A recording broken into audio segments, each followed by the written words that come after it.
I love the Tensigan. Unfortunately for me and many other fans, we didn't get to see too much of this dojutsu, considering what we did see was completely outshunned by Naruto's insane powers. But make no mistake, the Tensigan is absolutely busted. It gives the user the same attractive and repulsive forces as the Rinnegan, as well as a full-on Tensigan chakra mode, truth-seeking orbs, plus the base abilities of the Byakugan. And that's why I decided today, I'm gonna give that to Naruto and see how this would impact the Naruto timeline. We start the day of the Nine Tails incident. On the day Naruto was born, he would already possess access to the Rinnegan, but luckily, his eyes are closed because he's a newborn. So during the attack, events stay the same, but only when Naruto turns 4 do things finally begin to change. He's informed of what his special eyes are, and Heihachi Hyuga would ask to be the caretaker of Naruto, since he seems to possess a derivative of the Hyuga's Byakugan, and so, Heihachi Hyuga would be the caretaker of Naruto. And he would think that everything's about to be fine. I mean, finally, he's getting adopted and everything. Everything's gonna be great, right? Yeah, that's gonna be a no for Naruto, because his life in the village would change overnight. It would be almost as if the very next day, Naruto would know what it's like to be hated. Normal villagers would stare at him, give him looks, and some would even throw things at him, accusing him of killing their family members. Naruto would be completely confused as to why, and for the following 3 years, Naruto would be treated like not even a human, but a weapon. The only person who Naruto can get some sort of semblance of peace from would be Hinata Hyuga, but she's not even allowed to talk to Naruto, as Heihachi would say that he's nothing but a mere weapon, and this weapon needs to be sharpened. He doesn't have time for friends. So for years, Naruto would be treated like nothing but a means to an end. But one day, things change. One day when Naruto was 7 years old, he would be kidnapped by a member of the village hidden in the cloud, and he would wake up inside of their village. Once there, Naruto would freak out but would be quickly calmed by the Raikage's demeanor. He asked the boy his name and why he's so scared. Naruto says his name is Naruto, and he asks if they're gonna kill him, and the Raikage laughs, saying he would never. In fact, he's gonna raise him as his own son, and this entire village will be his. He'll be treated like a king here, and there will be no more prejudice against him. And Naruto asks if that's really true, saying that his old village never treated him like that. They always called him a freak, and even his caretaker Heihachi Hyuga only saw him as a weapon. He looks at the Raikage and asks if that's all he is to them too. A weapon. And the Raikage looks at him and says that he may be many things, but a liar is not one of them. He explains to Naruto the reason he actually took Naruto. Number 1, for power, because of his eyes. He has a strange dojutsu, something never seen before, and he wants that power for his village. Number 2, for the well-being of his village. And number 3, because they need a new Hokage, and he's not getting any younger. Naruto's eyes would almost pop out from his head from how excited he is after hearing that. And Naruto would start a new life in this village, just like the Raikage promised. Naruto would be treated like a king in the village. He'd have tons of friends here, and nobody even knows about the Nine Tails inside of him. He meets 2 people who are just like him, Killer Bee and Yugito, who would actually be in charge of training Naruto for years. We're talking until Naruto was 13. And at this point, Naruto would already have learned the gentle fist style down packed, just off of memory, and learned to control his Tensigan, becoming the 2nd strongest in the village. Already Naruto has become a monster, and just like the Raikage said, Naruto would live like a king. Naruto would have one of the biggest houses in the entire village. He would have all of the girls liking him, basically what every young kid wants. He would get all of the things that he wants, all of the food that he wants, and his training wouldn't be overdoing it. He would be trained just like everybody else, obviously with some exceptions and a little bit of privilege, but other than that, Naruto would be living the life. And Naruto couldn't be any happier that he was taken to this village because, truth be told, he loves his new life. It'd be at this point that Naruto would even be informed that he's going to be needing to have multiple wives so they can start their own sort of Hyuga clan, considering Naruto is the reincarnation of not Ashura Otsutsuki, but Hamura Otsutsuki. So Naruto was destined to be even more overpowered from birth. And for the past 2 years, Naruto has been going on S-rank missions for the village with Killer Bee and Yugito. They became one of the best teams in Kumogakure. Their team has a 100% success rate and is the most expensive team that they offer. Naruto living in this village has the life that he's always dreamed of, and Konoha would weep because their negligence caused Naruto to be taken and not even want to come back. At one point, Naruto and his squad would even end up running into one of the Leaf Village's teams, and wouldn't you know it, it's a team of Anbu, who upon recognizing Naruto, they try to take him back by force. But Naruto smiles and shoots them back using only his Tensigan, and then says, "You want me to come back to your dinky village? Well, maybe treat me like a human. Maybe don't hate my guts for breathing.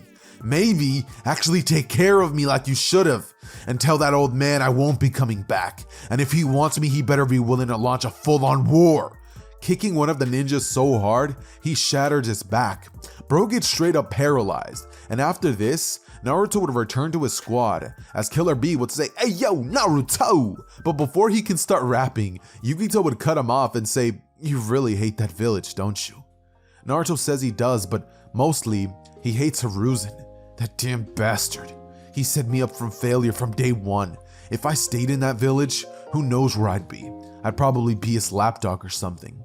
They rush home, and once they arrive, Naruto blows off some more steam as he tries to get some sleep and has nightmares of the stairs as he would wake up in a cold sweat. Naruto looks up and goes to the Raikage's home, busting through the door, knocking it down and saying, "Hey old man, I have a request." The Raikage gets up angry and smacks Naruto in the head, saying, "Damn it, Naruto, don't you know how to knock?" As he picks up his door and says, "What do you want, kid?" And Naruto says that he wants to destroy the Leaf Village, or at least kill Hiruzen. And the Raikage says, "Unfortunately, I'm not looking for a war right now, but if the opportunity ever arises for you to get the chance to, I'll let you know, kid." After this encounter, 1 year would pass, and eventually Naruto would be called into the Raikage's office, and he says his prayers have finally been answered. The opportunity to strike down the old man finally came, and Naruto would ask, "How so?" With the Raikage explaining that Orochimaru has actually reached out to them, and he's willing to pay top dollar for his elite squad. And that's where you come in, Naruto. He's attacking the Leaf Village using the Sand Village, and he needs a couple extra set of hands, so you will be infiltrating the village's Chunin exams and get a chance to personally give that old man a piece of your mind. Naruto smirks and says, "When do I begin?" Naruto and his team enter the Leaf Village, and obviously, they're using jutsu to hide their identity. The entrance exam goes by very smoothly. Each member answers the question easily, and then the Forest of Death would end up coming around, which would not really change much. Sasuke still gets the curse mark, and he still wakes up and obliterates the Sound Genin. After this, we have the 1v1 matches, and Naruto would blow by the competition, making sure to hide his Tensigan abilities and not stand out too hard. Using nothing but taijutsu and a couple of wind-style jutsus, he would obliterate his opponent. After this, B goes out there and obliterates his own opponent, and Yugito does it as well. Naruto now has to face off against Yugito in the finals, and what do you know it? B has to face off against Neji. This means Naruto now has 1 month to train, and Naruto would do exactly what Hiruzen always wanted him to do. He would train like never before, with the goal of murdering Hiruzen in his mind and making sure to embarrass him in his last final moments. Let him know that he was taken down by a 13-year-old, the same 13-year-old that he humiliated, that he took for granted, and that he mistreated.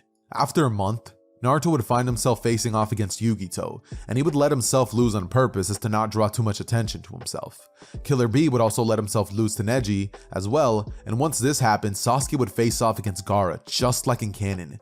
This would lead to the attack on the village, and as soon as this happens, Naruto, B, and even Yugito would appear right next to Orochimaru, as Hiruzen would say, "What's the meaning of this?" And Naruto would say, The meaning's revenge, old man," as his transformation jutsu dispels, and he says, "It's been a while," punching Hiruzen, sending him flying back, and Hiruzen would look up only to see Naruto's eyes. Naruto from here would begin to beat down on Hiruzen, and Hiruzen would try to fight back, but it's a massacre. Naruto's eyes are glowing red even, and he says that he's been waiting a long time for this, as Hiruzen asks why he joined Orochimaru, and Naruto says, "To kill you, old man. Don't look so innocent. You're the reason you're in this mess. Had you actually raised me like you were supposed to, I never would have been treated like scum in this village or gotten kidnapped. And maybe I'd be on your side, but you didn't. Instead, you made sure I knew I was nothing but a weapon to you. And for those years, memories haunted me of this. This? I guess you could just call it bad karma." and he uses his Tensigan to pull Hiruzen to him by his neck. Using both repulsive and attractive forces of his Tensigan, he would blow Hiruzen up. And Naruto from here turns to Orochimaru and says that his head is worth a lot of money, and he's not gonna just let that opportunity go past him. Orochimaru's eyes would immediately widen, and so Killer Bee would burst into action, using a combo attack the group would have created to restrain Orochimaru. They would then go on to place a bunch of ceiling tags on him, restricting his movement, as the Sound 4 watching this dispel the barrier and jump into action, trying to save Orochimaru. But Naruto blows them back using his Tensigan, and they would vanish. Naruto and his group return to report to Raikage A, and then they throw Orochimaru in front of him, as he picks him up and says, well, looks like your plans didn't go according to plan, did they? Your head's gonna be worth a lot of money. He then proceeds to punch Orochimaru's head clean off, and then they take his dead body to receive their reward from the bingo book. After this, Naruto continues training like many of you probably expected. And luckily for him, he's too strong to even be bothered by other ninjas. So eventually, we have a 3-year time skip, and Naruto would have mastered the Kyuubi's powers and learned powerful lightning jutsu, even learning Kenjutsu and developing a very good relationship with Kurama, seeing as he is Hamuro's reincarnation. The Akatsuki would still be a thing, but the Cloud Village doesn't really have to worry, especially since they have 3 very powerful Jinchuriki by their side. So I say, let the Akatsuki come. And that they do. After capturing every other tailed beast, the Akatsuki would have to launch an attack on the Cloud Village to try to take them by force. And luckily for them, they would be just outside of the village jurisdiction, as Yugito, Naruto, and Killer Bee would be training, when suddenly, Itachi, Pain, Obito, Kakazu, and even Hidan roll up on them. But unfortunately for them, this is the worst mistake they could have ever made. Naruto was already 16 years old. They waited way too long. He has full control of the Kyuubi and even has access to 6 Path's powers. Naruto's not playing around with them, and Killer Bee would immediately jump into action attacking Hidan, as he would be sent flying back by one of Pain's attacks, and Naruto would immediately recognize that his ability is just like his own. Naruto would immediately activate his Tensigan Kurama Chakra Cloak, and he would blitz in using his Truth-Seeking Orbs to launch a full-on attack. Just the Truth-Seeking Orbs alone would be capable of destroying Hidan and Kakazu by themselves, and Yugito would have rushed in at Itachi. Unluckily for her, she would then be placed under a Genjutsu, which would force her to turn against Naruto and Bee. Luckily for them though, Naruto would blitz in at her and tap her on the neck, knocking her out completely, as he would turn towards the direction of Itachi, Pain, and Obito, and ask them why they're even here. They would say that isn't it obvious? To take him. As from here, they would go on to blitz in, and Itachi, activating his Susanoo, would go on to try to slash at Naruto. However, he's too fast, and Naruto would proceed to blast the Truth-Seeking Orb straight at the direction of Itachi, destroying his Susanoo and obliterating Itachi in that instant. Naruto would then look towards Pain, as he would then immediately send all of his paths flying back, and Killer Bee would transform into his 8-tailed state as he would obliterate most of them. Eventually, the Diva Path would end up attacking Killer Bee, and they would get into a locked-in battle, as Naruto would look towards the direction of Obito and say that his time is over. He should have very well ended up running away when he had the chance, but now, blitzing behind Obito and breathing down his neck, Obito would feel his hairs on his back stand up, as he would feel fear for the first time. Not realizing how powerful Naruto was, Naruto using his abilities would send Obito flying back, and then would blitz in at him as Obito was about to phase into his own dimension to try to hide. Naruto would throw a Truth-Seeking Orb into it, and as Obito would arrive into his own dimension, Naruto's Truth-Seeking Orb would expand, causing Obito to be destroyed inside of his Kamui dimension, as he would turn his attention towards Nagato, and he would proceed to blitz in there and just look at him, saying that he's the one in control of those puppets back there, isn't he? As Nagato would look towards him and say that he is, Naruto saying good, as he would simply just walk by him and Nagato's head would fall on the floor. He would then reappear in front of Killer Bee and say that it's done, as Killer Bee would go on to go towards Yugito and ask her if she's okay, and she would say she is, asking Naruto what happened, as he says, nah, nothing happened. They report back to the Raikage, and he would go on to say that in a week, Naruto's gonna be made the new Hokage of Kumagakure.